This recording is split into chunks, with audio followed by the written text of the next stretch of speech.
અંકલેશ્વર અને હાંસોટ પંથકમાં વહેલી સવારથી જ મેઘરાજાએ ધમાકેદાર બેટિંગ શરૂ કરી છે. સતત વરસી રહેલા વરસાદને કારણે અનેક વિસ્તારોમાં જનજીવન પ્રભાવિત થયું છે. અત્યાર સુધીમાં અંદાજે 2 થી 5 ઇંચ જેટલો વરસાદ નોંધાયો છે. હાંસોટ તાલુકાના ઇલાવ ગામે બસ સ્ટેન્ડ નજીક ઘૂંટણસમાં પાણી ભરાઈ જતા વાહન ચાલકો અને સ્થાનિક લોકોને ભારે હાલાકીનો સામનો કરવો પડી રહ્યો છે. રસ્તાઓ પર પાણી ભરાવાને કારણે વાહનોની અવરજવર પણ ધીમી પડી ગઈ છે. હવામાન વિભાગે આજે જિલ્લામાં ભારે વરસાદનું રેડ એલર્ટ જાહેર કર્યું છે. તેને ધ્યાનમાં રાખીને વહીવટી તંત્ર એલર્ટ મોડ પર છે. વિદ્યાર્થીઓની સુરક્ષાને ધ્યાનમાં રાખીને જિલ્લાની કેટલીક શાળાઓમાં રજાની જાહેરાત કરવામાં આવી છે. તંત્ર દ્વારા લોકોને જરૂરી કામ સિવાય બહાર ન નીકળવા તેમજ નીચાણવાળા વિસ્તારોમાં ખાસ સાવચેતી રાખવાની અપીલ કરવામાં આવી છે.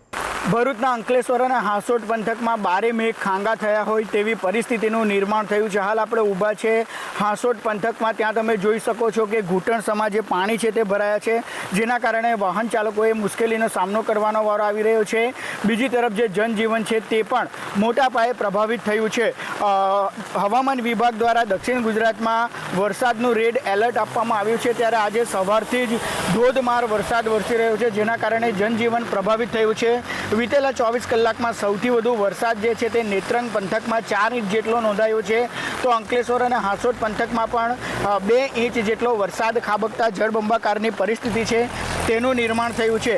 ભારે વરસાદની પરિસ્થિતિને ધ્યાનમાં રાખીને ભરૂચ જિલ્લા શિક્ષણ અધિકારી દ્વારા ભરૂચ શહેરની તમામ શાળાઓમાં રજા જાહેર કરવામાં આવી છે. તો બીજી તરફ જિલ્લાના અન્ય વિસ્તારોમાં પરિસ્થિતિને અનુરૂપ નિર્ણય લેવા માટે શાળા સંચાલકોને જણાવવામાં આવ્યું છે. અંકલેશ્વરના ચૌટા નાકાથી ગાયત્રી મંદિર જવાના મુખ્ય માર્ગ પર વરસાદી પાણી ભરાઈ જતા વાહન ચાલકો અને રાહદારીઓને ભારે હાલાકીનો સામનો કરવો પડી રહ્યો છે.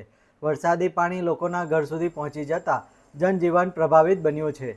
સ્થાનિકોએ તંત્ર પાસે પાણીના તાત્કાલિક નિકાલની માંગ કરી છે.